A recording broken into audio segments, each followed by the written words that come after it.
Welcome to our channel. Today we how to withdraw from PeopleFinders opt-out requests, full guide step by step clearly. To withdraw from PeopleFinders opt-out requests, start by visiting the PeopleFinders website. Once you're on the home page, scroll down to the bottom of the page. Look for the link that says privacy or opt-out and click on it. This section provides details about their opt-out process. Locate the option for opt-out and click on it for further instructions.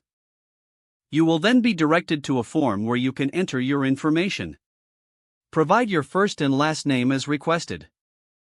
Next, input your city and state to help narrow down the search. The site may ask for additional details to identify your record accurately. Once you've filled out the required information, submit the form. After submitting, check your email for a confirmation message. This email may include a link or further instructions to finalize the opt-out process. Follow any additional steps provided in the email.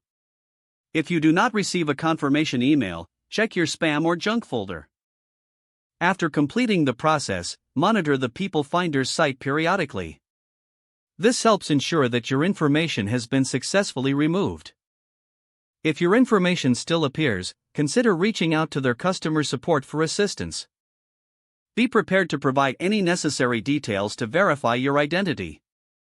This may include your previous request confirmation or additional identifying information. Once confirmed, they will typically assist you in ensuring your opt-out request is honored. Remember to keep a record of your opt-out request in case you need it in the future.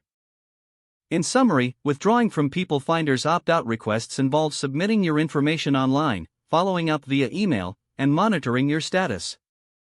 If the page does not load, refresh the browser or try again in a private or incognito window. Make sure you are using the correct email address, then retype it carefully to avoid small typos. If your password is not accepted, use the reset option and create a new strong password you can remember. Check your spam folder for verification or security emails, then complete any requested confirmation steps. Enable two-factor authentication if available to improve account security and reduce unauthorized access risk. After signing in, review your profile details so your contact information and settings are accurate and current. Don't forget to like this video and subscribe to our channel for more step-by-step tech guides.